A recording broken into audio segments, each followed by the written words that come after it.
Trên hành trình khám phá mảnh đất Lào Cai, có một điểm dừng chân không thể bỏ qua, đó là bản Sa Rèn.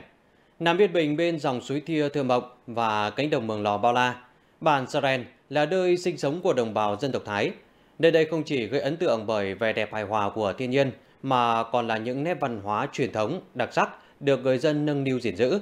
Hòa mình với cuộc sống của đồng bào Thái trong những nếp nhà sàn, thưởng thức nhiều món ăn đặc sản, đậm hương vị núi rừng, cùng nắm tay chung vui trong điệu xòe Thái uyển chuyển và sự mến khách của người dân địa phương sẽ mang đến một hành trình trải nghiệm văn hóa bản sắc đặc sắc cho du khách. Những hình ảnh về bản Sa Rèn sẽ khép lại chương trình Lào Cai ngày mới hôm nay. Hẹn gặp lại quý vị và các bạn trong các chương trình sau.